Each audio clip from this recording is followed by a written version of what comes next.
Oke, udah aman? Udah duduk semua? Udah pada nempel? HP-nya? Bismillahirrahmanirrahim. Assalamualaikum warahmatullahi wabarakatuh.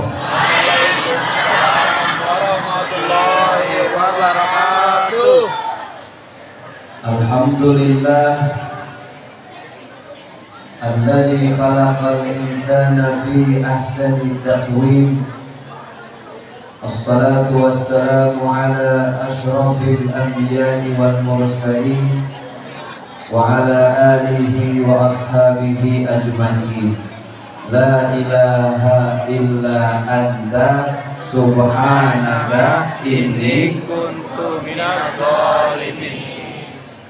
Yang kami muliakan para kiai, para alim ulama, para guru, para habaib, para ustadz dan ustadzah, para sesepuh dan tokoh masyarakat. Ini kampung apa namanya, Pak? Hah? Kampung Masjid Bojonggede. Rumahnya Bonge sebelah mana?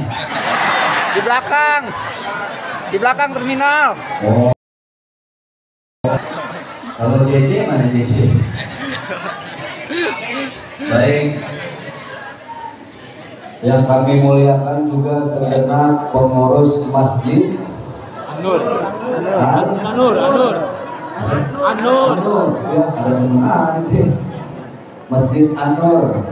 Mudah-mudahan semua yang datang sehat. Amin. Panjang umur, amin.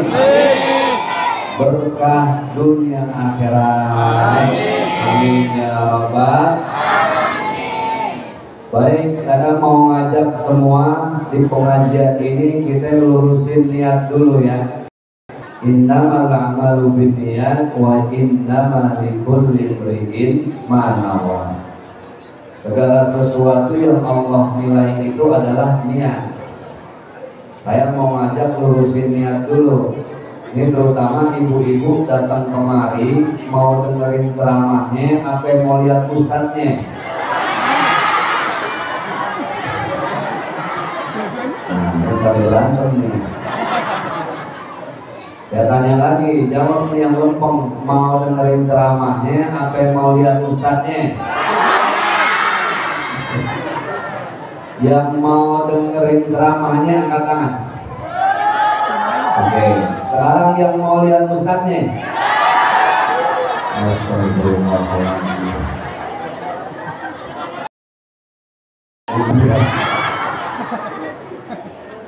Ibu-ibu apa kabar, sehat?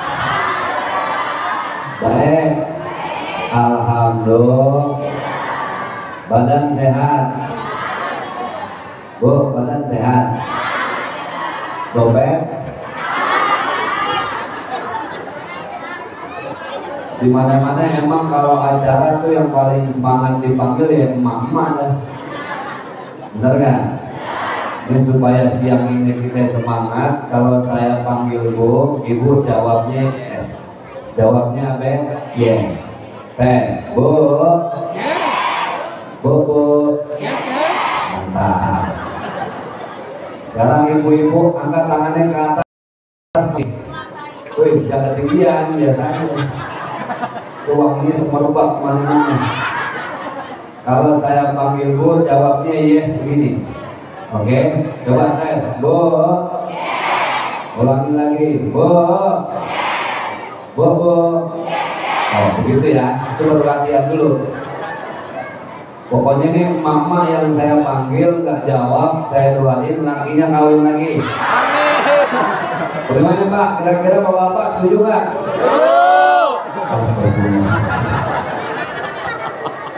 Oke, mana Bu? Tangannya Bu, kasih ke atas Bu. Ya, panggil ya. Saya panggil ya, Bu. Kurang semangat, Bu.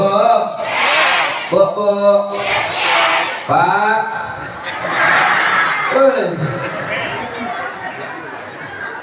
Kalau bapak-bapak jangan yes, kurang jantan. Saya panggil Pak, bapak jawabnya jos. Nah, itu. Oke? Siap? Ulang lagi dari ibu-ibu. Bu. Bu. Pak. Jos. Itu yang paling kenceng aki-aki lagi. Saya baru pulang dari Papua, Bu. Baru pulang dari Sorong, Papua. Alhamdulillah 15 hari di sono, ngider-ngider. Beberapa hari lalu sempat ke Bandung, langsung ke sini. Dikata capek, dikata pegel, pasti. Tapi sampai di sini ya Allah, capek saya hilang beneran. Lihat mamanya semangat, cantik-cantik semua. Ya Allah, ini panitia habisnya ditaruh nenek mulu depan saya. Ada muda anak tuh.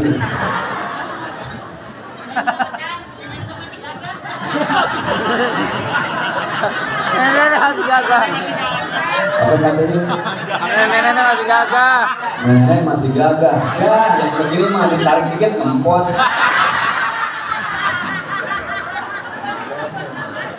Aduh ya Allah, saya baru di sini nih ceramah ada yang jawab di sini doang. Baik, alhamdulillah Bapak Ibu yang berbahagia. Saya baru pulang dari Papua, subhanallah, alhamdulillah. Ini hari Sabtu, kebetulan anak-anak saya lagi libur. Ini dua ada yang ikut tuh, di belakang baru pada pulang umroh. Ada yang satu lagi saya cariin jodoh. Udah kelas 1 SD. Nih Abang Arkan, cuman tadi yang perempuan kakak gue menikah pakai kerudung. Dia mau lihat ikut doang, lihat emak-emak dia penasaran. Ya Allah tuh banyak banget barongsai di sini kan. Baik, jadi mau maju gak sini deh? Oh malu, dia malu kayak bapaknya Bu. Alhamdulillah doain anak saya biar soleh-solehan. Amin ya rabbal alamin. Ini yang satu kakak gue juga kelas 4 SD, lagi nggak pakai kerudung. Dia lupa, maknya nyiapin, lupa dibawa tadi. Maafin ya. Ini saya asli orang Betawi. Emang banyak pakai jadi dimaklumin ya. Nambah ya. Redoin ya. Ada orang Betawi di sini. Mana orang Betawi yang angkat tangan? Oh kelihatan orang Betawi sih gak usah angkat tangan udah ketahuan. Dari mukanya udah ketahuan. Wajah-wajah bermasalah. Ada yang warisannya belum dibagi. Ada yang berantem sama saudara ya. Para kiai alhamdulillah hadir juga sahabat saya nih Bang Ipung dari dari mana? Bogor. Ini sahabat saya dari zaman dulu. Boleh diri nggak Bang Ipung? Ah, ini sahabat saya ini alhamdulillah. Ya, ini juga lagi mau cari jodoh. Ya, cuman dia mau nyarinya janda. Ada janda di sini? Banyak. Ada babanya? Banyak. Yang jelas ada babanya. Mana janda angkat tangan? Oh, katanya banyak, gimana sih? Gue kalau ada yang nunjuk umurnya 67 lah dinikahin di pagi, besok malam udah mati bang. Baik Bapak Ibu yang dimuliakan oleh Allah, ada sahabat saya, guru saya Al-Mukarram Kiai Haji Dr. Sandi Santosa. Alhamdulillah tadi, oh ada beliau, saya mampir dulu ke rumah beliau. Beliau abang kelas saya waktu di pondok pesantren Darul Mutakin. Tahu Darul Mutakin? Kalau dari Pasar Parung ke arah Bogor, itu adanya sebelah kanan. Tulangnya gede. Darul Mutakin, Jabon Mekar, Parung Bogor. Yang banyak orang remong-remong. Emang lampunya pada mati Pak di situ. Jadi alhamdulillah Bapak Ibu yang dimuliakan oleh Allah Subhanahu wa taala, ketika manusia diberi kesempatan hidup oleh Allah, hidup itu cuma sekali. Benar nggak? Berapa kali hidup? Sekali. Ish kariman au mut syahidan. Kalau mau hidup, hiduplah jadi manusia yang mulia. Ish kariman. Tapi kalau kita mau mati, mut syahidan, matilah dalam keadaan syahid fisabilillah, lagi ibadah, lagi di jalan Allah. Ya Allah biha, ya Allah biha, ya Allah bihusnil. Makanya yang namanya hidup sekali jangan dirugiin sama iri dengki. Betul nggak? Orang yang iri sama dengki hidupnya nggak pernah tenang Pak. Susah lihat orang lain senang, senang melihat orang lain susah. Tetangga ganti mobil, dia ganti penyakit. Tetangga ganti motor, dia ganti dokter. Tetangga ganti kulkas, dia ganti obat. Hidup begitu enak apa kagak? Yang hidup mah sekarang itu yang paling nikmat adalah ya udah nikmati hidup. Sehat aja udah mahal, betul nggak Bu? Ibu pilih mana? Sakit uangnya 5 juta, ayo dah. Sehat 5.000, sakit uangnya 5 juta. Mending yang mana? Sehat 5 juta. Sehat 5 juta. Kita ini hidup cuma nungguin mati. Kullu nafsin dha'iqatul maut. Hidup cuma nungguin mati, nggak ada yang lain. Apa yang kita tungguin? Nggak ada, cuma nungguin mati. Supaya nggak bosan kita nungguin mati, Allah ngasih hiburan buat kita. Apa hiburannya? Istri. Apa hiburannya? Suami. Apa hiburannya? Jabatan. Apa hiburannya? Anak-anak yang selok. Cuma hiburan. Tapi namanya manusia kayak bocah, dikasih hiburannya dia malah lupa dengan kewajibannya. Apalagi sekarang saya kasih contoh, anak-anak kita kasih hiburan yang lagi ngehits mainan sekarang apa? Lato-lato. Uping saya sampai ponggong di mana-mana. Lah setiap masjid ceramah tek. Di sini doang nih nggak ada nih lato-lato. Dikasih hiburan lato-lato dia lupa. Suruh mandi susah, suruh makan susah. Dia lupa kalau hiburan itu cuma sesaat. Kita dikasih hiburan sebentar, entar juga nggak ada yang menikmati. Nah, ntar dari sini saya coba sampaikan apa kaitannya dengan peristiwa Isra dan Mi'raj. Bapak Ibu yang dimuliakan oleh Allah Subhanahu wa taala. Yang namanya mati itu pasti. Nggak ada yang dibawa, dunia semua ditinggal. Setuju nggak? Ibu sayang nggak sama lakinya? Setengah hati. Yang tulus dong, ikhlas. Sayang nggak sama lakinya? Kalau laki ibu sayang nggak sama ibu? Ya tahu. Dan dia punya laki dia bilang tahu. Sesayang-sayangnya ibu sama suami ibu mati, mau nemenin di kuburan. Dulu doang mungkin sebelum nikah janjinya, ya ayam beb, kita sehidup semati ya. Engkau ke gurun, aku ikut. Engkau ke laut, aku turut. Sehidup semati, pret. Sekarang itu suaminya mati, ya Allah, ada yang mau nemenin. Perempuan kalau suaminya wafat meninggal, dia nggak boleh dinikahin dulu. Ada masa iddah namanya ya. Masa iddah perempuan yang ditinggal mati sama suaminya berapa lama? 4 bulan 10 hari. Berapa? 4 bulan 10 hari. Maka selama 4 bulan 10 hari ibu nggak boleh dinikahin sama laki-laki manapun. Itu yang suaminya mati. Ada yang suaminya nyeraiin itu bininya diceraiin, masa iddahnya beda. Bukan 4 bulan 10 hari tapi 3 bulan. Jadi sabar perempuan.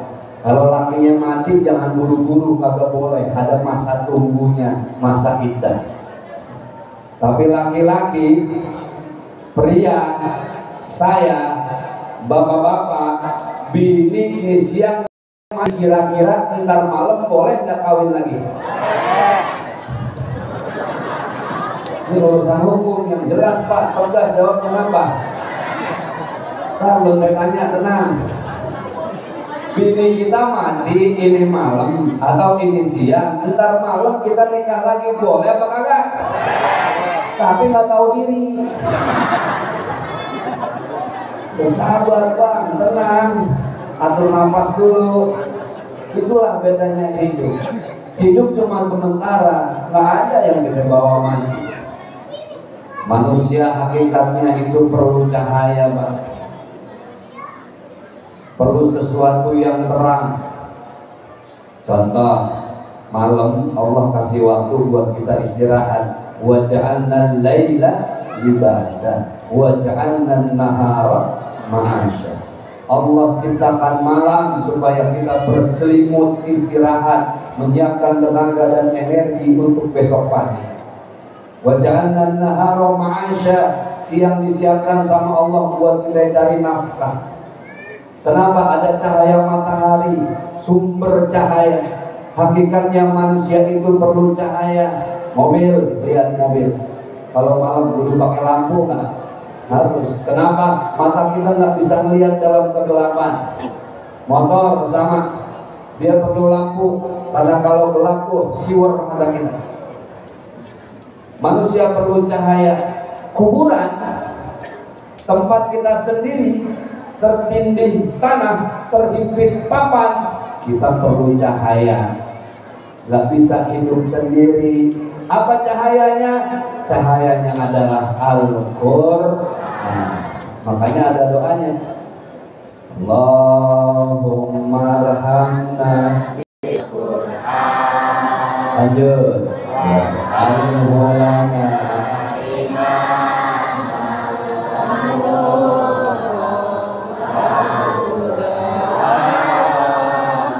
stop sampai di situ. Ini mama temennya nih.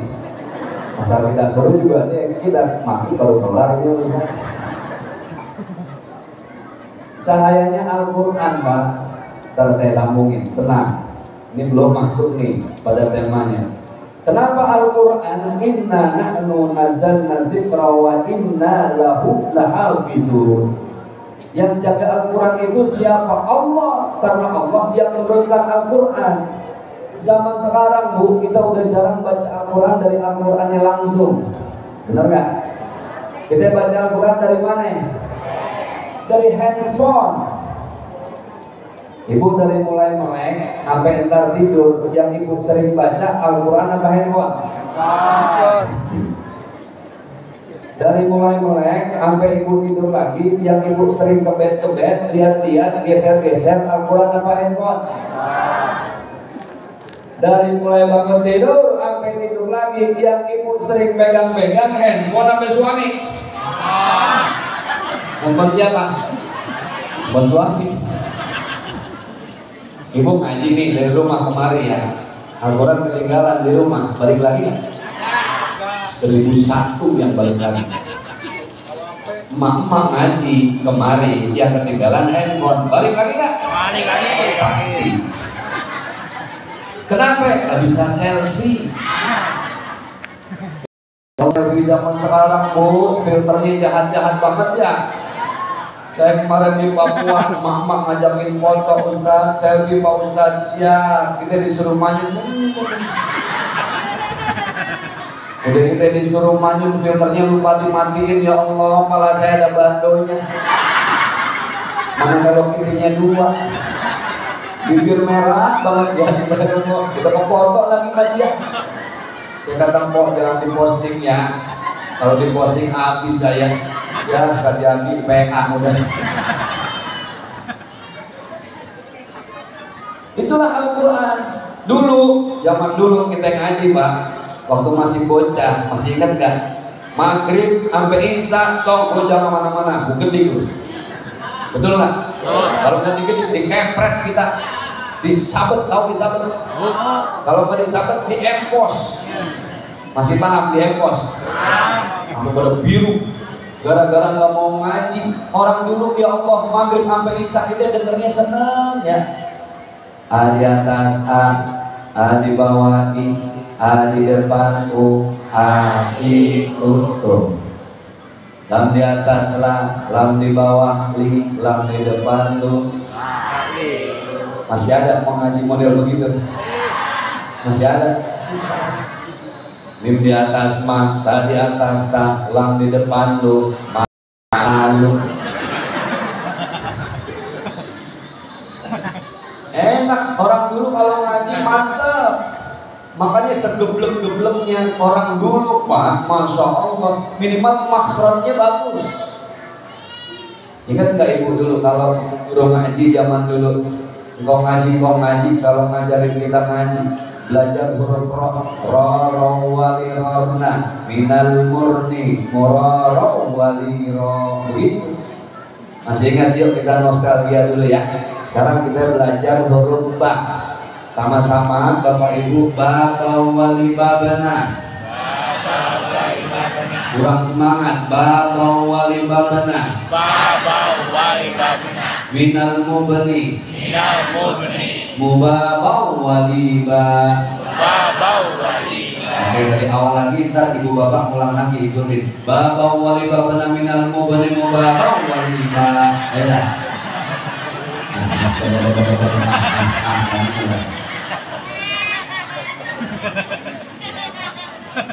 Oke, kita masuk. Al-Quran turun dengan bahasa Arab. Al-Quran turun dengan bahasa Rasul. Makanya lihat, Bapak Ibu mau baca Al-Quran dimanapun bahasanya bahasa apa? Bahasa Arab.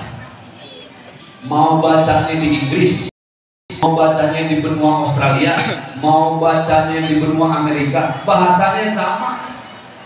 Al-Fatihahnya sama, juz ammanya sama, semuanya sama, satu bahasa. Karena Al-Quran diturunkan dengan satu bahasa dan itu mukjizat, dan itulah satu-satunya kitab suci di atas muka bumi yang ada hanya dengan satu bahasa. Injil, kitab suci saudara kita umat Nasrani, kalau dia ada di Arab, Injil bahasanya bahasa Arab. Injil masuk Indonesia, bahasanya bahasa Indonesia. Injil masuk ke Inggris, bahasanya bahasa. Nggak ada Injil satu bahasa, cuma Al-Quran. Karena Al-Quran satu bahasa, maka Allah perintahkan sholat kita dengan satu bahasa, yaitu bahasa Al-Quran. Makanya sebenarnya sholat, nah ini hikmah Isra Mi'raj yang saya sampaikan di sini adalah bukan pada sejarahnya. Kalau sejarah sudah banyak dibahas, setiap tahun kita dengar Subhanalladzi asra bi'abdihi laila minal masjidil haram ilal masjidil aqsa. alladzi barakna haulahu linuriyahu min ayatina innahu huwas samiul basir. Itu sudah dibahas. Bapak Ibu pasti sudah paham kan sejarah ini. Diberangkatin dari mana? Masjidil adanya di mana? Ujung Gede, Mekah. Diberangkatin Masjidil Aqsa, adanya di, kemudian diangkat ke Sidratil Muntaha. Sejarah sedikit. Diperintahkanlah sholat berapa waktu? 5. Subuh berapa rakaat? 2. Zuhur? 4. Asar? 4. Maghrib? 3. Isya? 4. Tarawih? Ada yang 11, ada yang 1. Lihat orang sholat dimanapun, sholat itu hikmah yang pertama apa? Menyatukan semua perbedaan. Silahkan, kita ini Indonesia, sukunya banyak, Sunda, Jawa, Medan, Makassar, Papua, dan lain sebagainya. Tapi lihat takbirnya, sama nggak? Allahu Akbar, Allah yang Maha Besar. Berarti sholat ini mengajarkan kepada kita, manusia, kalian di mata Allah semuanya sama. Kalian beribadah dengan ibadah yang sama. Bapak Ibu kebayang nggak kalau sholat pakai bahasa daerah masing-masing? Ribet. Dulu di Cirebon ada orang yang ngaku jadi Rasul, namanya Tugimin. Masih ingat ya? Kenapa ini Tugimin PA sampai ditangkap polisi? Karena ngajarin sholat pakai bahasa daerah masing-masing. Lah sekarang kalau nabinya Tugimin, kita sholawat kagak enak. Allahumma sholli ala Tugimin. Lah sekarang sholat pakai bahasa daerah masing-masing, Pak. Sholat berjamaah, imamnya orang Betawi, makmum satu Sunda, satu Padang. Lah yang Betawi takbir sekate-katenya dia. Allah gede amat. Orang Sunda doa mokal aing mokal aing. Allah nu ageung euy ada. Yang orang Padang biasa dagang suaranya kenceng, Allah nak dagang. Mereka ngomong di belakang onde mandir. Tapi lihat sholat begitu indah ya. Kenapa kita sholat? Karena kita perlu Allah. Apa sih kekuatan kita? Gak ada. La haula wala quwwata illa billahil aliyyil. Tadi saya bilang hidup cuma nungguin mati. Cobalah Bapak Ibu lihat, hidup kita cuma nungguin azan. Kelar sholat subuh yang kita tungguin azan apa? Zuhur. Itu juga kalau nyampe Pak Ustadz, jangan-jangan ntar zuhur yang ada kita udah gak dengar azan, kita udah diazanin. Betul nggak Bu? Makanya semua jangan pada petantang petenteng, wala tamshi fil ardi maraha. Kata Allah, hamba-hambaku, jangan kalian jalan di atas bumi petantang petenteng, busung dada. Innaka lan tahriqal ardh. Kamu tidak akan pernah bisa menembus bumi, walan tablughal jibala tula, dan tidak akan pernah menyaingi tingginya gunung yang aku tancapkan di bumi. Kita ini lemah. Kalau ada yang nanya kita siapa, kita bukan siapa-siapa, Pak. Baru dikasih sakit mongek aja udah ngapa-ngapa. Orang dulu kenapa hidupnya berkah, hatinya bersih. Orang dulu kalau berdoa dia doain air. Lihat orang dulu kalau masih ingat, kita datang ke rumah kiai, ke rumah baik, yang kita bawa kan air, betul nggak? Kiai doain ya, didoain, bukan masalah airnya, yang doain hatinya bersih, dekat nama Allah, kekasih Allah. Tuh orang dulu kenapa? Orang dulu nggak pernah update Instastory. Orang dulu nggak pernah pamer-pamer. Orang dulu nggak kayak zaman sekarang. Zaman sekarang aja ya Allah, orang dulu